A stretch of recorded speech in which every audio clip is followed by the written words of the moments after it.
Assalomu alaykum, hurmatli tinglovchilar. Bugun muhandislik grafikasi fanining dolzarb muammolari va zamonaviy yutuqlari moduli asosida darsimizni boshlaymiz. Bugungi mashg'ulotimizda mavzuyimiz perspektiva tasvir san'atining integratsiyasiga bag'ishlanadi. Bugungi mashg'ulotimizda rejamiz 4 bosqichdan iborat. Birinchi savolimiz perspektiva tasvir san'at haqida umumiy ma'lumotlar. Endi ona tabiatdagi ko'rayotgan har qanday obyektlarimizni, buyumlarimizni inson ko'ziga qanday ko'rinsa, shundayligicha tasvirlash qonuniyatlarini perspektiva ilmi o'rganadi. Shundagi ma'lumotlar asosida perspektiv tasvir bajariladi. Endi perspektiv tasvir deb insonni ko'rish xususiyatini hisobga olgan holda markaziy proyeksiyalash usulida bajarilgan tasvirga nisbatan aytiladi. Ana shu perspektiv tasvir markaziy proyeksiyalash usuli asosida bajarilganligi sababli markaziy proyeksiyalash usulining geometrik apparati insonning ko'rish xususiyatiga moslashtirilsa, perspektivaning geometrik apparati hosil bo'ladi. Tuvandagi chizmamizda ana shu perspektivaning geometrik apparati ko'rsatilgan. Ya'ni markaziy proyeksiyalashdagi S proyeksiyalash markazi va proyeksiyalar tekisligi bo'ladigan bo'lsa, bu yerga qo'shimcha bosh masofa, bosh nuqta, distantsion nuqta, kartina asosi, neytral tekislik, gorizont chizig'i, ufq tekisligi, ufq chizig'i kabi boshqa qo'shimcha elementlar kiritilgan va insonni ko'rish xususiyatini hisobga olgan holda perspektivaning geometrik apparati hosil bo'lgan. Endi perspektiva tasvir san'atining grammatikasi hisoblanadi. Chunki yaratilgan har qanday realistik tasvir san'at asari perspektiva qonuniyatlari asosida bajarilishi shart. Agar unday bajarilmasa, uni o'zini asliga o'xshamay qoladi.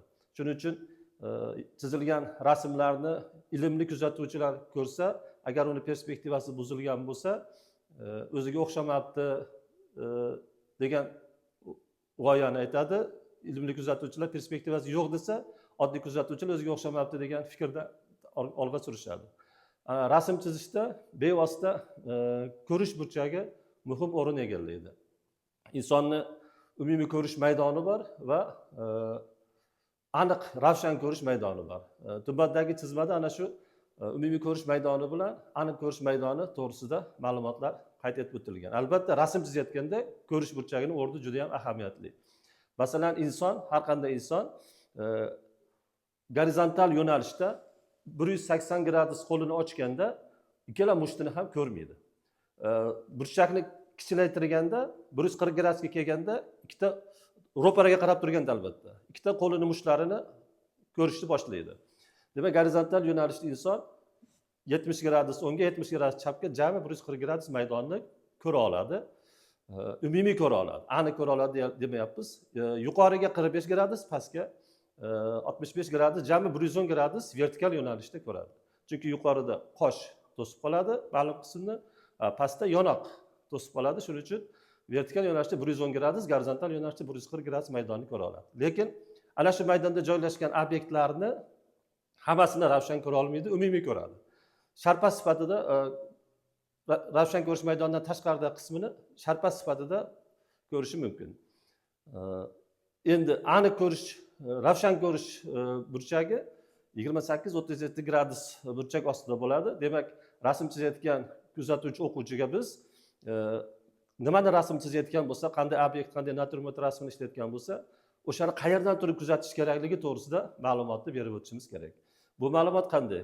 Kuzatilayotgan obyektni gabarit o'lchamidan 1 barobar uzoqlikda, ya'ni o'sha gabarit o'lchamiga teng masofada kuzatsak, 53 gradus burchak ostida kuzatayotgan bo'lamiz. 1,5 barobar uzoqlikdan kuzatadigan bo'lsak, 37 gradus burchak ostida kuzatayotgan bo'lamiz. 2 barobar uzoqlikda kuzatsak, 28 gradus burchak ostida kuzatayotgan bo'lamiz. Demak, o'quvchiga biz qayerdan turib chizayotgan naturmortning manzarasini kuzatish kerakligini mana shu qoidalar asosida o'rgatishimiz kerak bo'ladi. Endi ikkala fanni, perspektiva tasvir san'at integratsiyasini amalga oshirishga bag'ishlangan mavzu bo'lgandan keyin lug'atda integratsiya terminiga qanday mazmun berilgan, bular to'g'risida qisqacha ma'lumot almashib olsak, birinchidan integratsiya ayrim qismlarning elementlarining bog'liqlik holatini ularning qo'shib birlashtirishni ifodalovchi tushuncha sifatida qarashimiz mumkin. Ta'limda integratsiya fanlarning yaqinlashuvi va o'zaro bog'lanish jarayoni hisoblanadi. Pedagogikada integratsiya uzviylik, fanlararo aloqadorlik o'zaro aloqadorlik va integrativ aloqadorlik darajalarini talqin qiladi. Endi ana shu har bir uzviylik, fanlararo aloqadorlik, o'zaro aloqadorlik, integrativ aloqadorlik bu pedagogika nazariyalar fanlarida, metodika fanlarida yoritilgan. Bular asosida endi biz aynan perspektiva bilan tasviriy san'atni integratsiyasiga bag'ishlangan, ya'ni zarurat, bu integratsiya zaruratga bag'ishlangan savolimizga o'tib ketamiz. Ya'ni tasviriy san'at o'zi insonning estetik didini, madaniyatini rivojlantirish hamda ma'naviy dunyoqarashini o'stirishga roli katta, xizmati katta. Rassom o'zini fikrini bayon qilayotganda chiziqlar, shakllar, ranglar orqali o'zini zamonasiga yoki tarixiy bir zamonaga yoki bir voqeaga nisbatan o'zini munosabatini bildiradi. Ana shu munosabatini san'atshunoslar tomoshabinlarga, xalqqa og'zaki yoki yozma tarzda tushuntirib beradi. Endi perspektiva esa ana shu chiziladigan yoki yaratiladigan tasviriy san'at asarini hayotiyligini ta'minlab berish, ya'ni o'ziga aslidek o'ziga o'xshashini ta'minlab berishga xizmat qilish kerak bo'ladi. Bu borada rassom olimlar bir qator o'zlarining fikrlarini aytib o'tishgan. Masalan, Deni Diderotning gapidan keltiradigan bo'lsak, qaysi millat o'z farzandlariga rasm chizishni xuddi xat-savodni o'qish va hisobni o'rgatgandek qunt bilan o'rgatsa, bu millat fan, madaniyat va san'atda boshqa xalqlardan o'zib ketadi degan fikrini olib suradi. Buni rivojlangan mamlakatlarni ta'lim tizimiga qarasak ham ko'rishimiz mumkin. Masalan, Yaponiya davlatida tasviriy san'atga juda katta e'tibor beriladi. Maktabda albatta bu fan sifatida o'qitiladi va uni rivojlanganlik darajasini ko'rishimiz mumkin. Bundan tashqari uyg'onish davrini yetuk namoyandasi Leonardo da Vinci, buyuk rassom, ixtirochi, olim, bir konstruktor desak ham bo'ladi. Bu inson ham perspektiva bilan chuqur shug'ullangan va uni gaplaridan biri perspektiva tasvir san'atning rolidir deb talqin qilgan. Endi rulsiz mashina haydovchisini qay tomonga yetaklashi yoki rul ishlamay qolgan mashina haydovchisini qay tomonga yetaklashi hammamizga ma'lum. Xuddi shunday perspektivani bilmaydigan rassom yoki perspektivani o'rganmasdan turib rasm chizishni o'rganishga uringan inson xuddi shu rulsiz mashina kabi holatiga tushib qolishi mumkin. Yana bir italiyalik rassom Andrea del Pazzo o'zining nafis san'atchilar va me'morchilik perspektivasi asarida perspektivaning ko'p ilmlarini, yakuniy xulosalarini bergan. Bundan tashqari Rassomlar akademiyasining birinchi professori Latsenko o'quvchilaridan odam anatomiyasi perspektivasini bilishni talab qilgan. Agar uni bilmagan o'quvchi bo'lsa, uni o'qish jarayoniga qabul qilmagan yoki uni bir shogird sifatida tan olmagan. Yana olimlardan biri taniqli rus rassomi Venesianov ilmiy bilimsiz va perspektiva qonuniyatlarisiz rassom arzigulik bir asar yarata olmaydi degan fikrni ham olg'a surgan. Bundan ham o'ziga yarasha xulosa chiqarib olishimiz mumkin.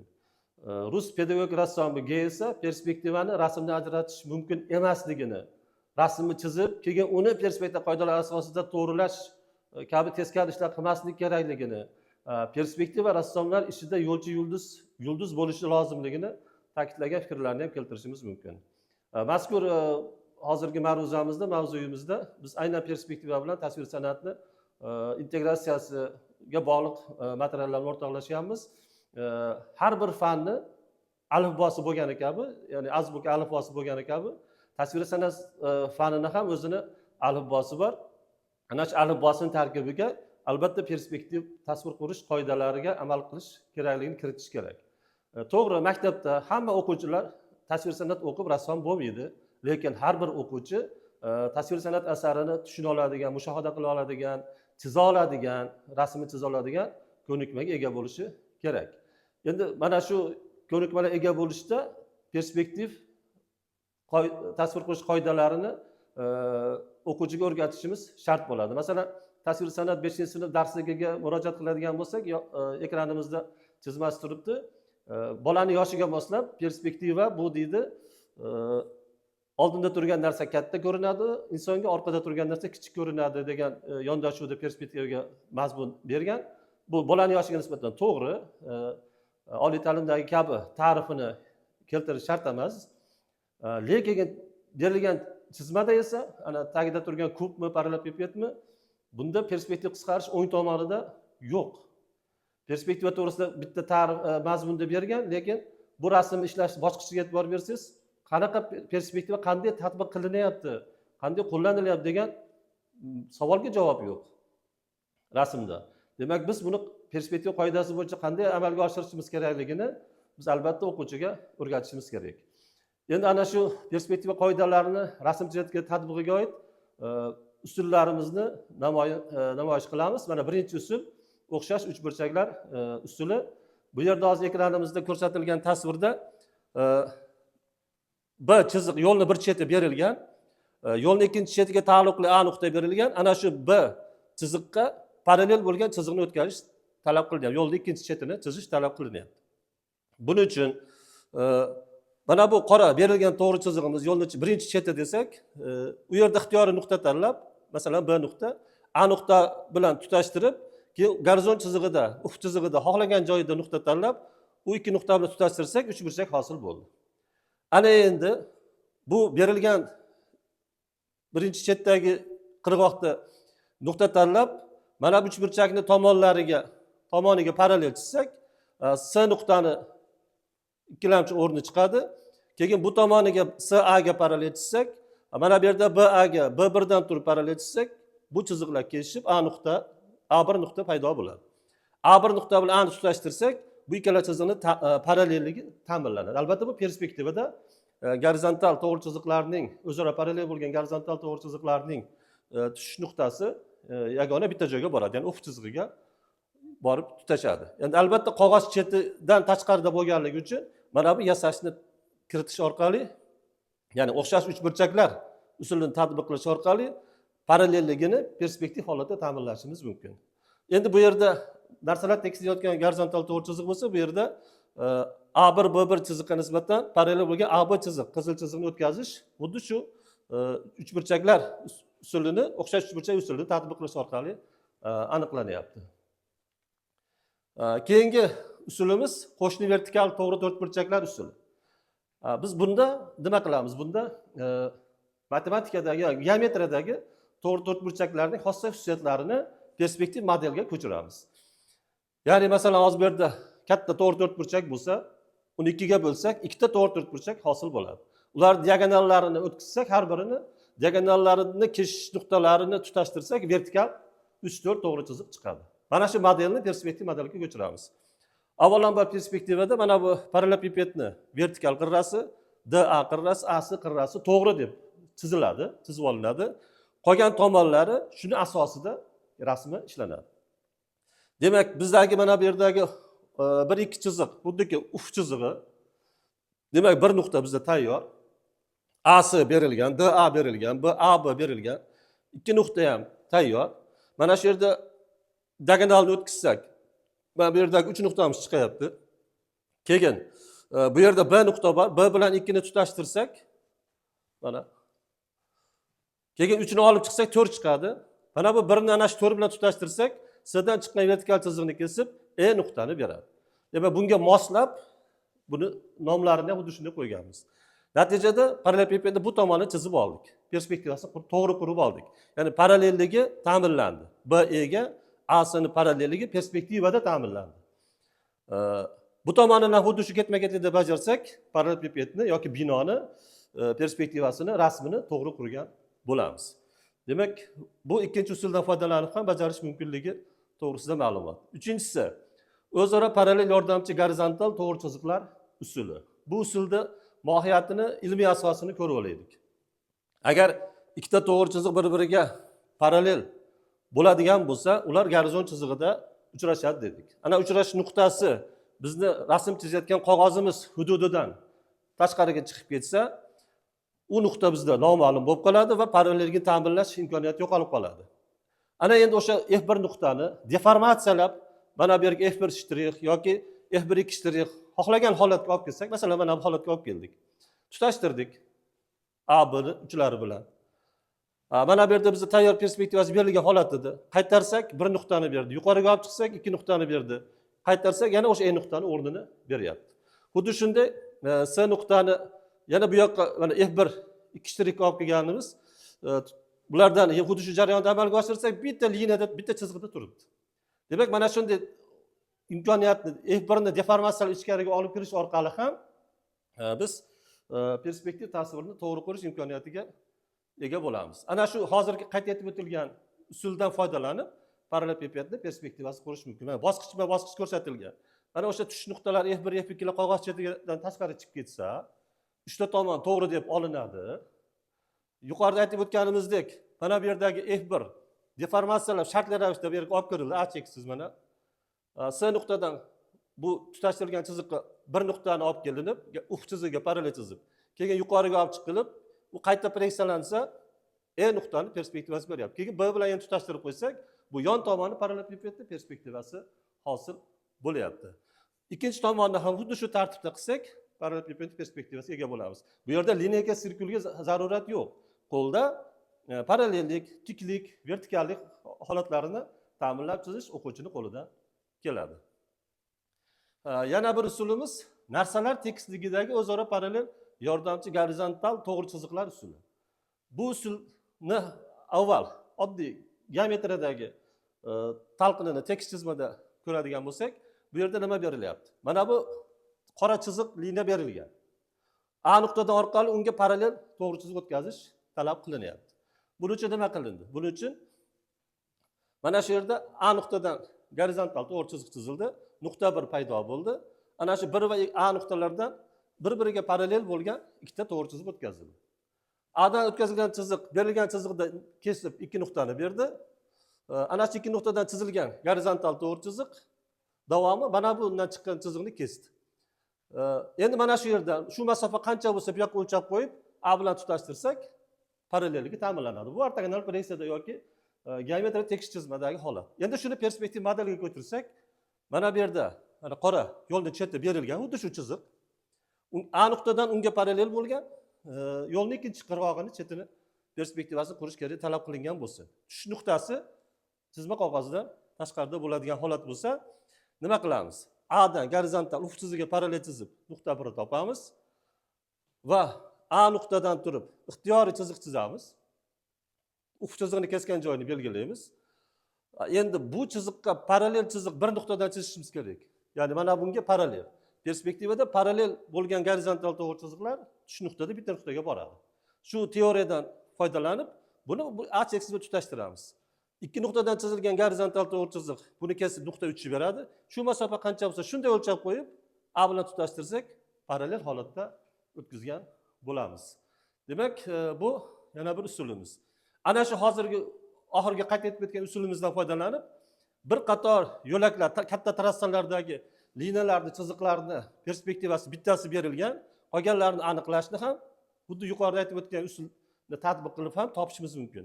Ya'ni yuqorida bitta chiziq chizuvdik, bu yerdan 3 ta parallel chiziqni berilgani bilan 4 ta o'zaro parallel chiziqni chizishimiz mumkin bo'ladi. Xo'p, endi mana bu yerda proporsional kesmalar usuli bugungi ma'ruzamizga bag'ishlangan oxirgi holat.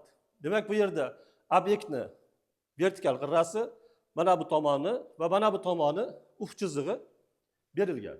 Endi ana shu asosida uni qavatlarini, deraza o'rinlarini va qolgan yuqoridagi tomonlarini perspektivasi rasmini ishlash so'ralyapti. Birinchi ish nima?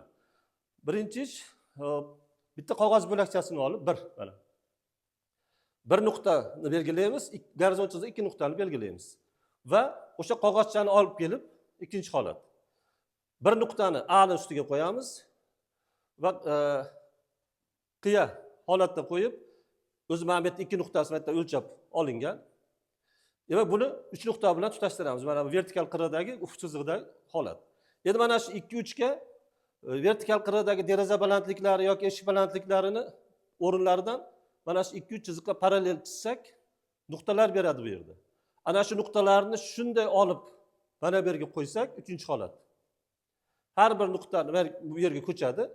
Ana shu nuqtalarni keyin bu yerdagi nuqtalar bilan tutashtirsak, derazalar balandligi yoki eshiklar bo'lsa, eshiklar balandligi perspektivasi paydo bo'ladi.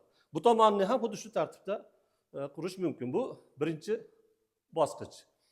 Endi ana shu derazalar o'rinlarini, shirinasi, ya'ni enini o'lchamini aniqlash uchun gorizontal chiziq chizib, kartina asosiy ufq chizig'iga parallel chizib, derazalarni enini, o'lchamini, proporsiyasini qo'yib, oxirgi chegarasini oxirgi nuqta bilan tutashtirsak, gorizont chizig'ini kesib nuqta beradi. Qolgan o'rinlarni u bilan tutashtiramiz. Natijada asosni kesib, deraza o'rinlarini asosdagi o'rinni beradi. Unda vertikal chiziqlar chiqarsak, bu yoqdan ketgan gorizontal chiziqlar bilan vertikal chiziqlar kesishib, bizda derazalarimizni, eshiklarimiz o'rnini beradi. Va yakuniy mana bunday holat hosil bo'ladi. Demak, hammasi geometriya yasashlar orqali, geometriya qonuniyatlari va uning perspektiv modellari orqali rasmlar chizish amalga oshirilyapti. Geometrik shaklning yuqori asosi ko'rinsa, bosqichma-bosqich qanday bajarilishiga oid slayd namunamiz ham taqdim etilyapti. Mana bu perspektiva tasviriy san'atni integratsiyasini ta'minlash, o'quvchiga rasm chizayotganda 5-chi, 6-chi, 7-chi sinflarda o'sha parallellik perpendikulyar qonuniyatlarini bemalol bajara oladi. To'g'ri, 1-chi, 4-chi sinfga bu to'g'ri kelmaydi yoki buni elementlarini tasvir san'at muhandislik grafikasi ta'lim yo'nalishi oliy ta'limlarda talabalarga, bo'lajak pedagoglarga ularni o'rgatishimiz zarur bo'ladi. Bundan tashqari muhandislik grafikasi va dizayn nazariyasi magistratura mutaxassisliklarimiz bor. Ana shu yerda mana bunday rasmlarni ishlash jarayonida yuqoridagi yasashlar, perspektiv tasvir yasash qoidalarini tatbiq qilish orqali, ularni integratsiyasini ta'minlash orqali natijaga erishishimiz qulay bo'ladi. Endi ma'ruzamiz yakunini buyuk rassom Mo'liyning gapi bilan yakunlaymiz. Agar kimki tasvirdagi har bir chiziqqa jon bag'ishlay olsa, u san'atning kalitini egallagan bo'ladi. Ya'ni chizgan asarni xuddi hayotdagidek tasvirlash darajasiga erishish uchun ma'lum bir mahorat talab etiladi. Avvalo uni o'ziga o'xshatib chizish kerak birinchi. Ya'ni to'g'ri chizish kerak. Insonning ko'ziga qanday ko'rsa, shunday tasvirlay olish qoidasini bilish kerak. Endi bu tarixiy manbalarda aytib o'tiladi. Mo'liyni bir shunday chizgan devoriy asarini shunaqa jonli, shunaqa o'xshash chizib qo'ygan ekanki, kimdir chelakda suv qidirib yurganda devordagini suratni tabiat deb o'ylab, chelakda suv olyapman deb devorga chelakni urgan ekan. Ya'ni shunaqa jonli, o'zini tabiiy holatiga o'xshatib chizganligi uchun. Shu ma'noda Mo'liyning gapini ham tasviriy san'at perspektivani uyg'unligini ta'minlashga qaratilgan bir fikr deb qarashimiz mumkin bo'ladi. E'tiboringiz uchun rahmat. Bugungi ma'ruzamiz shu bilan yakunlanadi.